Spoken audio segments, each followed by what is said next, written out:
नमस्कार दोस्तों।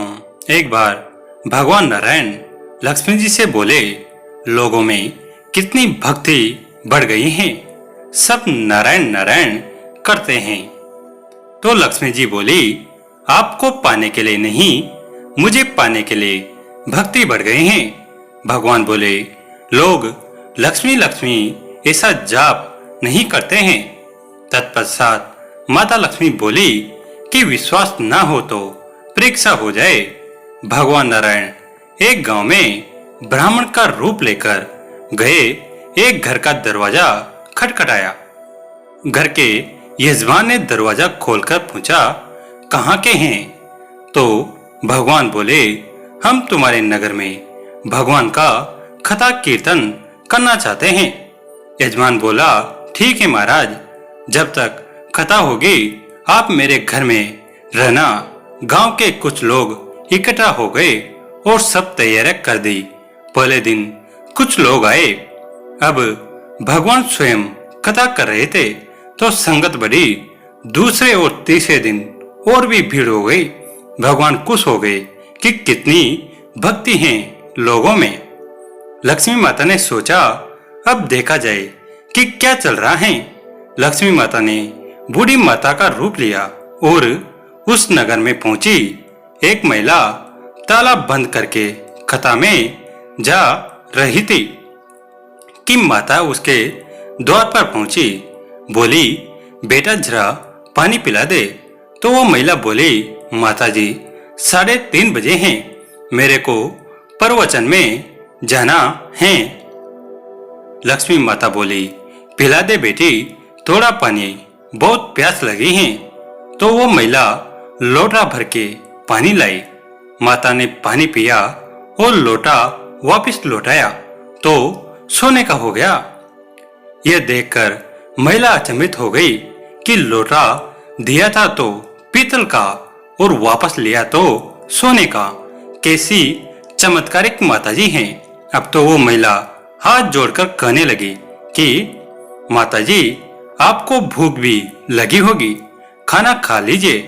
ये सोचा कि खाना खाएगी तो थाली, कटोरी, चम्मच, गिलास आदि भी सोने के ही हो जाएंगे। माता लक्ष्मी बोली, तुम जाओ बेटी, तुम्हारा प्रवचन का समय निकला जा रहा है। वो महिला प्रवचन में आई तो सही, लेकिन आसपास की महिलाओं को सारी बात बताई।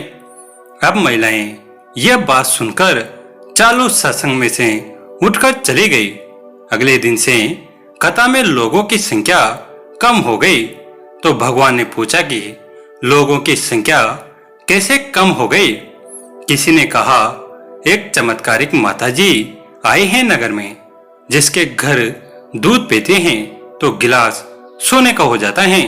थाली में रोटी सब्जी खाती हैं तो थाली सोने की हो जाती है। उसके कारण लोग प्रवचन में नहीं आते। भगवान नारायण समझ गए कि लक्ष्मी जी का आगमन हो चुका है। इतनी बात सुनते ही देखा कि जो यजमान शेर जी थे वो भी उठ खड़े हो गए। पहुंचे माता लक्ष्मी जी के पास। बोले, माता, मैं तो भगवान की कथा का आयोजन कर रहा था और आपने मेरे घर को ही छोड़ दिया। माता लक्ष्मी बोली, तुम्हारे घर तो मैं सबसे पहले आने वाली थी, लेकिन तुमने अपने घर में जिस कथाकार को ठहराया है ना, वो चला जाए तभी तो मैं आऊं। शेर जी बोले, बस इतनी सी बात, अभी उनको धर्मशाला में कमरा दिलवा देता हूं। जैसे ही महाराज भगवान कथा कर रहे के घर आए तो शेर जी बोले, महाराज, आप अपना बिस्तर बांधो और जाओ। आपकी व्यवस्था अब से धर्मशाला में कर दी है। महाराज बोले, अभी तो 2-3 दिन बचे हैं, कथा के यहीं रहने दो। सेठ बोले, नहीं नहीं, जल्दी जाओ, मैं कुछ नहीं सुनने वाला, किसी और मेहमान को ठहराना है। इतने में माता लक्ष्मी आई। कहा कि सेठ जी, आप थोड़ा बाहर जाओ, मैं इन्हें विदा करती हूँ। माता लक्ष्मी जी भगवान से बोली, प्रभु अब तो मान गए। भगवान विष्णु जी बोले, हाँ लक्ष्मी, तुम्हारा प्रभाव दिखाई देता है, लेकिन एक बात यह देखी गई, तुम वहां जाती हो जहां संत धार्मिक अनुष्ठान करते हैं और नेक कमाई करने वाले लोग रहते हैं। अतः संत जहां भी कथा करेंगे वहां आप लक्ष्मी अवश्य आगमन करेगी। यह कहकर नारायण भगवान ने वहां से वैकुंठ के लिए विदाई ली। अब प्रभु के जाने के बाद अगले दिन सेठ के घर सभी गांव वालों की भीड़ हो गई। सभी चाहते थे कि यह माता सभी के घर बारी बारी आए, पर यह क्या, लक्ष्मी माता ने सेठ और बाकी सभी गांव वालों को कहा कि अब मैं भी जा रही हूँ। सभी कहने लगे, माता ऐसा क्यों, क्या हमसे कोई भूल हुई है? माता ने कहा, मैं वहीं रहती हूँ जहां नारायण का वास होता है। आपने नारायण को तो निकाल दिया, फिर मैं कैसे रह सकती हूँ? और वे चली गई।